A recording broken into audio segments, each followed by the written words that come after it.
Good morning and welcome back to Good Morning KU Sports. I'm Addie and I'm your host today.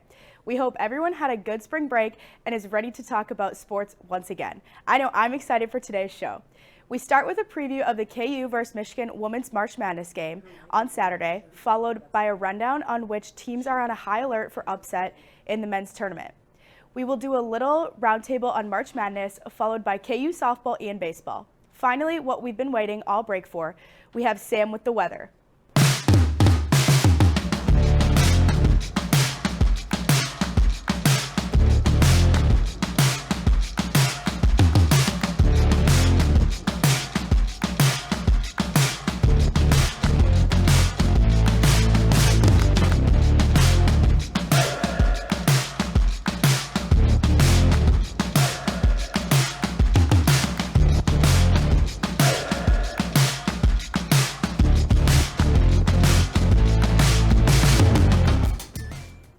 The hottest topic in sports right now has to be the Women's March Madness tournament, with stars like Caitlin Clark, Juju Watkins, and Angel Reese making the waves that they are.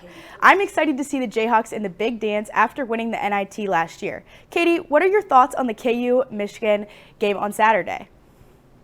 Thanks, Addie. It's going to be so exciting. For the second time in 3 seasons, the Kansas women's basketball team is dancing as the Jayhawks are announced as the 8th seed in the West Regional of the NCAA tournament on Sunday night. After winning 9 of 11 games to close out Big 12 play, including ranked wins over number 4 Baylor, number 10 K-State, and number 17 Oklahoma, Kansas heads into the tournament with significant momentum. The Jayhawks' first-round matchup is versus the 9-seed Michigan Wolverines tomorrow at 1 p.m. For Kansas, it's imperative to control the paint to win. Kansas center Tiana Jackson is 5th in the nation in blocks with 95 this season, and when Jackson isn't battling foul trouble, the Jayhawks are an elite defensive team. Another key to victory for Kansas has to be guard play. The Jayhawks are led by a triumvirate of senior guards in Yvette Mayberry, Holly Kurzgeter, and Zakiya Franklin. Franklin and Kurzgeter both rank in the top 5 in career scoring in crimson and blue, and Kansas is super tough to beat when all those Jayhawk guards are hitting outside shots. For Michigan, the Wolverines are led by junior guard Layla Filia, who's averaging 16.8 points and 3.6 rebounds per game. The Wolverines also have 3 elite sharpshooters that start alongside Filia, and it will be nightmare hours for Kansas head coach Brandon Schneider if the Jayhawks can't shut down the three-point line. The Jayhawks will rely heavily on the perimeter defense of Mayberry and the defensive veterans off the bench in Ryan Cobbins and Skylar Gill to try to slow down this explosive Michigan offense. Looking ahead, if Kansas can get the victory, the Jayhawks would take on the winner of USC versus Texas A&M Corpus Christi. It's highly expected USC, behind freshman phenom Juju Watkins, will advance into the second round. Watkins, who ranks 2nd in the nation in scoring at 27 points per game, will be a super tough matchup for Kansas. But Kansas has an elite freshman of their own in Samaya Nichols. Nichols, who's been heralded as the best Jayhawk freshman since Lynette Woodard, has carried Kansas through Big 12 play. Nichols, who is averaging 15.2 points and 2.7 assists as a hybrid point forward for Kansas, that would create an exciting freshman matchup versus Watkins in LA. The Jayhawks are one of the hottest teams in college basketball heading into the tournament, and Kansas is looking to capitalize on 2 weeks of rest to get 2 big wins to open the tournament this weekend. Back to you, Addie. I know I filled out a lot of brackets for both the women's tournament and the men's tournament. My favorite part is choosing the upsets that would send everyone into absolute madness and bust everyone's bracket. Luke, how are all the tournament upsets looking right now? Yeah, thanks, Addie. The first games of the March Madness tournament were yesterday, and they were nothing but entertaining to watch. I mean, everyone is competing to see who can pick the most games correctly and which teams will get upset versus not. Yesterday, we saw Duquesne take down BYU, Oregon beat South Carolina, and Kentucky now has a 1-4 record in the last 5 years in the tournament after falling to 14-seed Oakland. Senior guard Jack Golke from Oakland was insane from 3, hitting 10 of his 20 attempts last night to lead them to the win. He was just hitting crazy contested and off-balance shots that seemed impossible, and the Wildcats just couldn't find an answer for him. And looking at the games today, here are some of the best teams that I think have a chance to get upset, as well as locks for teams going forward to the next round. First off, let's look at the team that has choked to a 13 seed, a 15 seed, and most recently a 16 seed in the last 2 years, Purdue. While I don't think they'll be upset by a 16 seed in the first round again this year, I don't have them going past the Elite Eight. If you can stop Mr. Free Throw Merchant himself, Zach Edey, then you can beat Purdue, and it is as simple as that. Another team to look out for would be the Nebraska Cornhuskers. When their offense gets hot, they are unstoppable and have the potential to beat any team in this tournament. I mean, this team could be a first-round exit, but they could also go all the way into the Final Four as they have a very high ceiling. They will be very exciting to watch behind senior guard Keisei Tominaga, also being known as the Japanese Steph Curry, who puts on a show in just about every game he plays in. The Marquette Golden Eagles, on the other hand, are by far the worst 2 seed in the tourney as they have been blown out by other top teams. They are favored by 14.5 points against Western Kentucky, but I believe the game will be a lot closer than that. They are another team I don't see making it far into this month, but could still make a run. Looking at the teams on top this year, I have UConn, Iowa State, and Auburn as a sleeper 4 seed that can make a run. These teams have had some of the best resumes this season and are going to be very hard to upset any of them heading further into March. Regardless of who wins, this will no doubt be a fun tournament to watch, and I can't wait to see which upsets happen next. Back to you, Addie. As we head further into the tournament, these upsets are going to get madder and madder. After a short break, Eli, Ryan, and Emmett are going to further discuss March Madness and give us their thoughts on the bracket, Final Four, and the team that will be crowned champion. From adversity, we rose.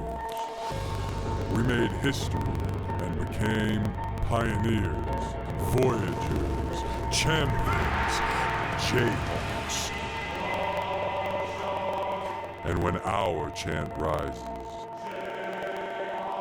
haunting and hallowed, Jayhawks are telling the world what's near. Victory. Welcome back from the break. This is our first roundtable of March Madness. I'm Eli Greenwald alongside Emmett Swenside and Ryan Grossman. And today, we're going to be previewing and predicting a few games from this afternoon that we're excited for. So without further ado, let's get right into the games. Emmett, what do you think about today's game so far? Well, I think that today's going to be great. Yesterday was nothing short of what March Madness is. I mean, it was upsets. It was teams showing that they can be deep. I think today's going to showcase some great games. Yeah, I'm really looking forward to Nebraska versus Texas A&M. I think Keisei Tominaga has all the tools to be a March legend due to shooting like 46% from the field this year. Nebraska's a really fun team, have a high-flying offense, got weapons all over the court, like guys like Rink Mass, got guys like C.J. Wilcher, of course, the aforementioned Tominaga. I think Nebraska picks up their first ever NCAA tournament win today over a tough Texas A&M team. What do you think, Emmett? I think they could definitely do it. I think Texas A&M and Nebraska are both super competitive teams. Like you said, Tominaga is just playing out of his mind. He's a they call him the Japanese Steph Curry for a reason. He'll put on a show every time he gets a chance to. But, however, I think Texas A&M will be too much. I really love how Wade Taylor and Tyrese Radford play at the guard position. I mean, Wade Taylor puts up 19, Tyrese puts up 16 a contest. I really like how A&M's going to do. What do you think, Eli? Yeah, I like Nebraska. I agree with Ryan here. I think that Keisei Tominaga is a dark horse for Player of the Year in NCAA, 100%. I mean, like Ryan said, 46.8% from the field is absolutely ridiculous. That's his season shooting percentage. I mean, that's insane. Nebraska's -1 in this game. I like them to hold on to that. Yeah, but I mean, they have not been competitive in basketball in a long time. So the fact that this year this kid has been able to bring it back to them and they're in the tournament and they got a chance to win at least a game. That's just impressive on its own, and I think they get it done against A&M. Fred Hoiberg's done such a great job this year, no doubt. I agree. Next game we're going to go to is a 6-11 in the West region. It's between Clemson and New Mexico. What do you guys think about this game? I mean, I really love this matchup. I was filling out my bracket, and I got stuck at this one. I mean, I was flipping back and forth between the two. Clemson had a really good strength of schedule. They got some great wins, and they're a talented team. But I'm taking New Mexico in this game.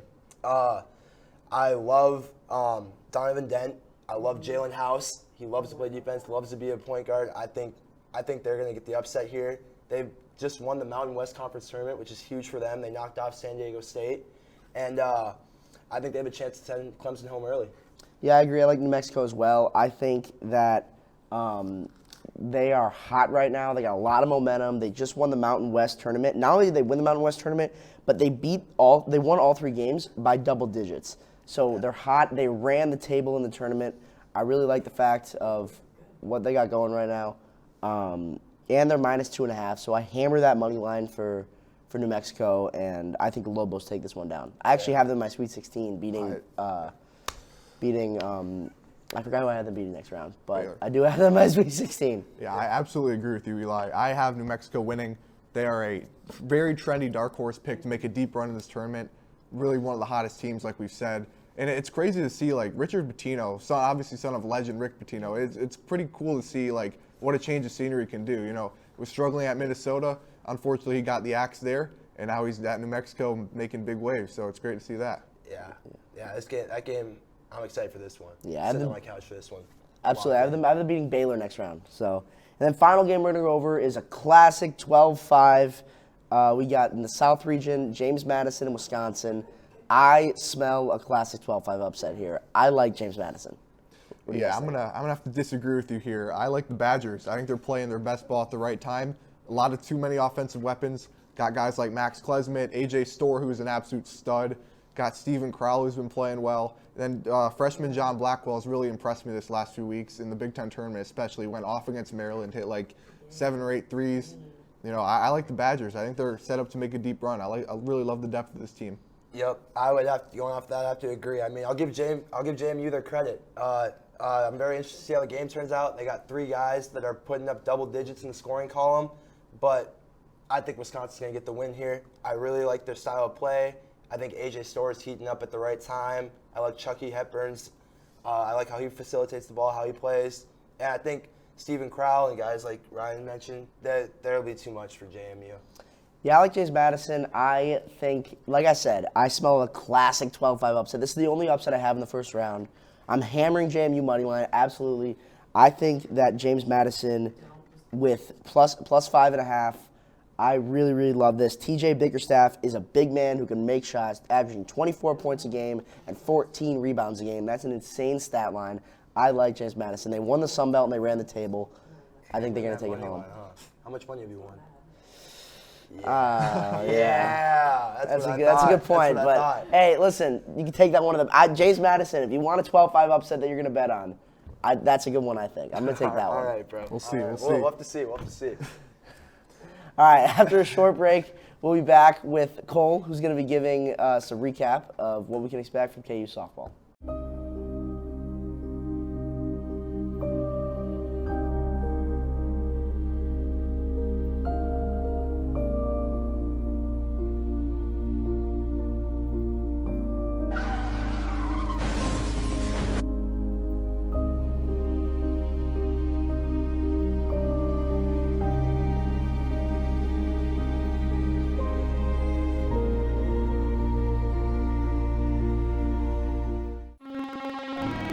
Where you go to college makes a statement about you. This place will become a part of you, your identity for life.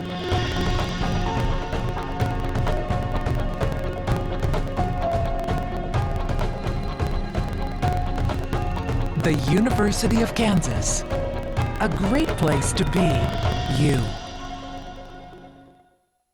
And welcome back from that very entertaining break. I'm Cole Yancey, and I'm here to cover the incredible events that took place last weekend with KU softball. How the mighty have fallen. Baylor, ranked 14th, got absolutely swept by the Jayhawks in a 3-game series. This incredible feat by the Kansas softball team has landed them ranked 20th in the most recent Softball American polls, which is like totally crazy and wild because it's the first time the Jayhawks have been ranked since 2015. Almost 10 years, dry, rankless years. The win has the Jayhawks as one of the hottest teams in the nation, winning 16 out of their last 18 contests. This is also KU's 8th straight shutout this season. And on top of all of that wildness, they won their 6th straight game and remained undefeated at home as they improved to 6-0. These ladies have been going absolutely freaking bananas with Katie Brooks and Casey Hamilton playing out of their minds this season. Hamilton pitched 2 complete games and earned the save against Baylor in the second game of the series, and Katie Brooks improved to 9-1 after throwing a shutout game against Baylor. She had 2 strikeouts, 0 errors, and no balls batted. This would also be the first time in Brooks' career that she did not allow a walk. Brooks has now thrown 5 complete games this season, 2 of which being shutouts. She has also earned her 9th victory of the season, which is a team high. Let's see how long this momentum will keep taking our Jayhawkers with their upcoming matchup versus Houston, which will happen tonight at 6 p.m. Central. That's all I have for you guys today. Back to you, Addie. I, for one, am so excited to see how the rest of the season goes for the team. Softball has been killing it, but so has baseball. Maya, how's the baseball team looking this season? Yeah, Addie, the last time we checked in with the KU baseball team, it was at the very start of their season. So let's see what they've been up to this past month. Their current overall is 11-8, with their home being 6-2, away 1-2, and neutral 4-4. They just wrapped up a 3-day series against Cincinnati that was from March 15 to 17th. The Jayhawks came out strong in the first game with a win of 14-4. They took the lead in the second inning and were off from there. Kansas had 3 season highs in this game with 14 runs, 15 hits, and 13 walks. Jake English tied the program record of 5 walks, which was previously set all the way back in 1988. Jabrell Easley made his first appearance as a Jayhawk with a scoreless 9th inning. In the second game of the series, Kansas took a loss with a low-scoring game of 1-0. Tommy Boa from Cincinnati threw 8 no-hit innings. John Nett and Jake English were the only 2 Jayhawks with a hit during this game. Dominic Vogeli was the player of the game, throwing for 6 innings and only allowing 1 run. Head coach Dan Fitzgerald shared his thoughts on the game. It was a good pitcher's duel between 2 good pitchers. I thought their guy did a really good job of keeping free guys off base, just like Dom did. In the final game of the series, the Jayhawks took another loss, with Cincinnati coming on top with a score of 10-1. The lone score was made by Luke Letta with a home run in the 7th inning. On Tuesday, the Jayhawks played Missouri. Kansas came out on top with a score of 4-3, but it didn't come easy as the game went into extra innings. Some notables from this game are John Nett has now reached base safely in all 19 games of this season, and his hitting streak is at 8 games. Jake English has 2 doubles, which puts him at his 5th multi-hit game of the season. The next time you can catch the Jayhawks is tonight at 6 p.m. as they start their 3-day series against UCF. KU Athletics has been on another level this year, but we have to get through March Madness first. After a short break, we will end with the weather recap from our favorite weatherman, Sam. Yeah, I always just clap in this part. This is where everyone's talking amongst themselves. Do you know how to do it? Do you know how to do it? Are we supposed to smile? When do we start? Somebody over here already started. Can we talk about the piccolo part's the most complicated one? It is. If you listen, you're doing it when the band's not playing. You have to tell me when it starts. I still don't know. Here we go.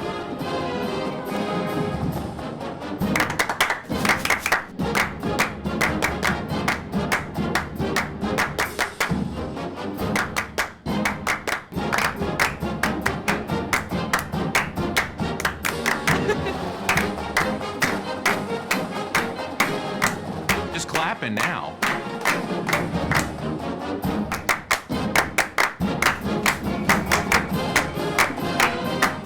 No humps. Nailed it. I practiced this morning. Mine was just 2 people.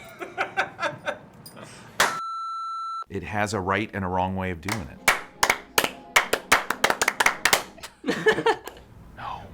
No. Wrong. I like my way better. I don't know how to do the end. It's just. I don't know the head.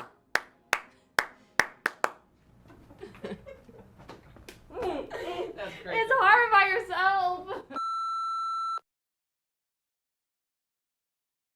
Welcome back to Good Morning KU Sports. And before I get into what looks to be a very active weekend of weather here in Lawrence, as well as NCAA tournament weather, I want to briefly touch on severe weather that impacted the region over spring break.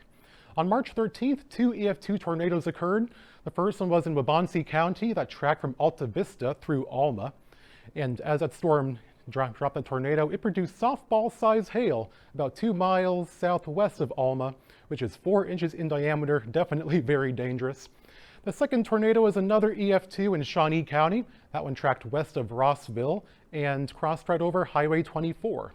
Also nearby in Johnson County, there was a supercell that produced 3.5-inch hail in western Shawnee. That caused a lot of damage to siding, put a lot of dents in vehicles, and overall just a very bad situation for the populated area. And as that storm entered Johnson County, it had a very distinct wall cloud. And as Johnson County, again, is very populated, got very lucky that this storm did not drop a tornado right in the heart of a lot of homes. Moving on to current conditions, right now we are sitting at 56 degrees, cloudy and hazy skies. Now a cold front will move through in the next few hours, and so this will result in temperatures sticking right around 56 throughout the day, as a cold front will basically counteract all of the daytime heating that could occur. And as the front passes through, there is a light chance of showers also associated with the system. Now, yeah, we'll top out around 57 degrees for a high this afternoon. Tomorrow, as a colder air mass moves in, we won't get much warmer than the low 50s. And then Sunday, stuff starts to get fun again. Throughout the day, we have a light chance of showers throughout. And then in the evening, there is a chance for thunderstorms in the evening and into the overnight hours. One of those could be strong to severe. As the Storm Prediction Center has issued, oh, that's a fun looking graphic on there. Not supposed to look like that, but okay. There is a slight risk of severe weather in north central Kansas, stretching down through central Oklahoma. And here in Lawrence, we are right on the edge of the marginal risk. And putting this into motion here, from midnight Sunday through 4 p.m. Sunday, just a whole bunch of light rain moving through the area, training right over Lawrence for the most part throughout the afternoon. And then, as we head toward 4 p.m., storms start to develop out in northern Oklahoma into western Kansas. And then as the evening goes on, around 7 p.m., this is what the radar might look like. And these storms will form a line stretching from northwest Kansas down through Oklahoma. And as the night goes on, those storms will track to the northeast, right into the Kansas City and Lawrence area. And this is when the chance for severe weather is possible. It'll be around 10 p.m. to midnight. Most likely, it will not be super significant of an event, but a chance for a strong to severe wind gust cannot be ruled out. And now for why you're all here, NCAA tournament forecast. For the women's tomorrow, their women's game actually today against Michigan, it'll be at 1 p.m. It'll be in the high 50s, 61 after the game, with a good chance of showers throughout. And then, as KU got just the luckiest call ever with that block being called a foul, they will play 5-seed Gonzaga tomorrow at 2:15 in Salt Lake. It'll be in the high 50s for that one, with a chance of showers after the game. Baseball team will host UCF for a weekend series, chance of rain Sunday, and then they also have a chance of rain Thursday, as they will be at BYU in Provo. Softball team has a much more favorable outlook for their events, as they will be at Houston for a weekend series. Then they'll be at UMKC Tuesday before they come back home on Thursday to host Oklahoma. Now going on to the 7-day forecast here. For today, it'll top out at around 57 degrees. Light chance of showers today, as well as tomorrow, as it'll be a bit cooler at 52 for your high on Saturday.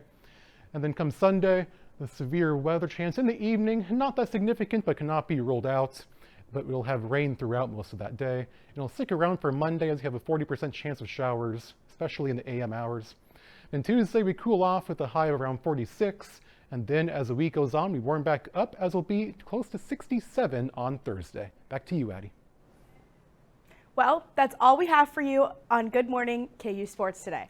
Stay tuned for Playmakers at noon, and we'll see you guys at the same time and place next week. Thank you for tuning in, and see you soon, and rock chalk.